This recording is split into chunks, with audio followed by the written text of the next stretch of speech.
cook. She got the recipe. She got what you need. That girl can cook. That black girl magic. I gotta have it. Hey y'all, and welcome back to my channel. And today y'all, we are making country fried steaks. Okay, so look, go ahead and grab your ingredients and let's get started. All right y'all, so the first thing we're going to start off with is making our marinade. Okay, so to a large mixing bowl, or if you want to put this in a Ziploc bag, you can. I'm going to add in 1 large egg as well as 1 cup of buttermilk. Okay, it can be fat-free or whole, it don't matter, child, as long as it's some buttermilk. I'm also going to add in a few dashes of hot sauce. You guys, this will not make it spicy, this is just for flavor. I'm also adding in a ½ teaspoon of black pepper, and we're going to go in with a few pinches of salt. Okay, now this is just our simple marinade. If you want to add anything else to it, you can, but go ahead and get that egg combined in there with that buttermilk. And if you think this is not enough, honey, you are sadly mistaken. We're only cooking 4 cube steaks today, but if you are making more, you may want to double your batter. All right, so here are my cube steaks. I have them here, they've been chilling, and we're going to add them in. You guys, mine are not that large, they're kind of small, on the smaller side, but that's okay with me because I like the portion sizes to be a little bit smaller. So go ahead and add those into your bowl or into your mixture. Make sure you get buttermilk all over those bad boys. They need to be coated, okay, and submerged in the milk. If you don't have buttermilk, you can use milk, but buttermilk does give better results. Okay, so look, we're gonna cover this and let this marinate for 1 hour. But can y'all believe I actually let it marinate for about 4 hours? I took a nap, fell asleep, child.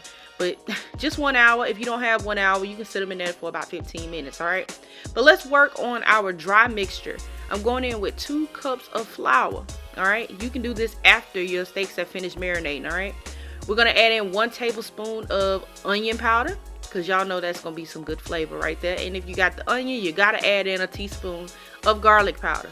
All right, I'm only going in with 1 teaspoon of garlic powder so it doesn't burn while we fry. All right, a ½ teaspoon of black pepper, and we're gonna add in a tablespoon of seasoned salt. Now if you have hypertension and you need to watch your salt intake, or you just trying to make better choices, add that to your liking. Okay, all right, 1 teaspoon of paprika, and whisk that to combine. Okay, go ahead and whisk it all together. Make sure all that flavor is up in there, y'all.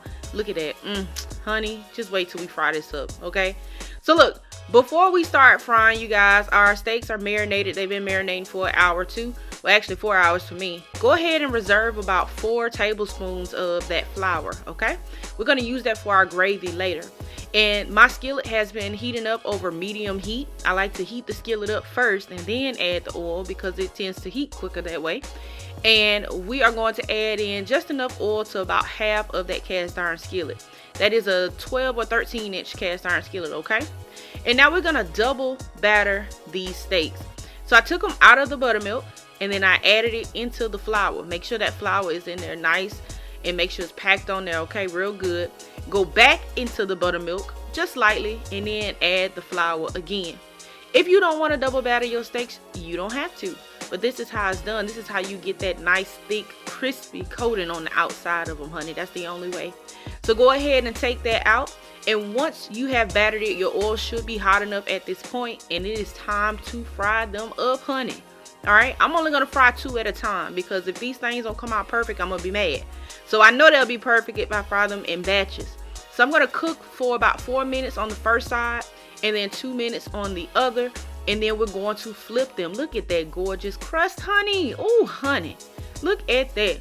And look, if your oil is not hot enough, you guys, I promise you, you will not yield the same results. You want to make sure that oil is hot enough. Okay, so once you get that thing cooked all the way through, look at that, baby, remove it and set it on some type of lined paper towel plate, or you can sit it on a cooling rack. It's up to you. And that's actually right there my second batch. I cooked these in batches, like I said, so they will come out perfect. And that's it, y'all. We're done with that part. Just let those cool on the side, and while those are cooling, we are going to make our white gravy. Yes, ma'am. So look, we are over medium low heat. All right, and please don't be discouraged, you guys. This is super easy. I'm gonna walk you straight through it, but you want to add 4 tablespoons of butter and 4 tablespoons of flour. This is our seasoned flour from earlier. Now, if you're big on your gravy being completely white, then don't add the seasoned flour. Just add 4 tablespoons of straight flour, okay? You see how it turned colors? That's because of the paprika and the seasoned salt, all right? So, if you were just doing regular flour, it would not have turned colors like this. Now, we're going to add in 2 cups of half and half. I'm just adding in a little bit at a time. If you want to warm your cream, you can. This cream was actually cold, so it really doesn't make much of a difference, I found. But that's up to you, honey. Do it however you choose. But for me, I'm just adding in the cream just a little bit at a time. You should get large lumps. That's what you want, okay? You're going to work out the lumps by continuously adding in the cream and continuously whisking. Is this the right consistency? No. Add more cream, okay? You do not want any lumps or any grit. You want this gravy to be nice and smooth, and you don't want it too watery either, okay? So look, if it gets too thick, you can always add more cream. I had a whole pint there. I like to buy my cream by the pint so I can know exactly how much I'm adding in. You may end up using the whole pint depending on how much, how long you let it sit, or how thin or how thick you may want it. But whatever you choose to do, make sure you work out all of the lumps. There is no flour, no lumps or bumps included. It's just nothing but a nice thick gravy. I'm gonna season it up just a little bit. Add a little black pepper. I know it's some in there, but girl, we're gonna add some more. And I'm gonna add another pinch of salt just for insurance, honey, because we don't want nobody to talk about our gravy. We want to make sure it's nice and flavorful. And y'all, that is it. Look at that 30-weight thick gravy, honey. That thing thick like me, child. All right, look, let's go ahead and plate it up.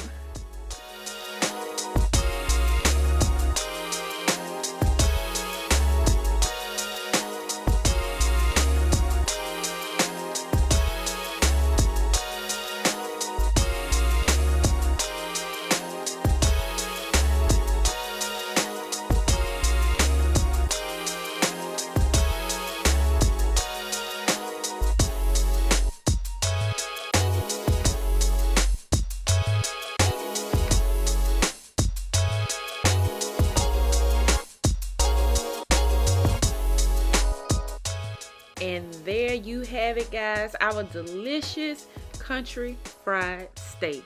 Honey, some folks call it chicken fried steak because the steak that's fried like chicken. Hey, but whatever you call it, you better call it good, because that's exactly what it is, child. Look at that. Honey, cut like butter, honey, just like butter. That marinade just really tenderizes this meat and makes it so doggone good, y'all. I'm telling you. Best of both worlds, chicken and steak. But look, y'all, oh, don't forget your hot sauce. But look, y'all, I want to thank y'all for watching. As always, thank you for tuning in to my channel. If you try this recipe out, let me know down in the comments, you guys. Let me know how well it goes for you.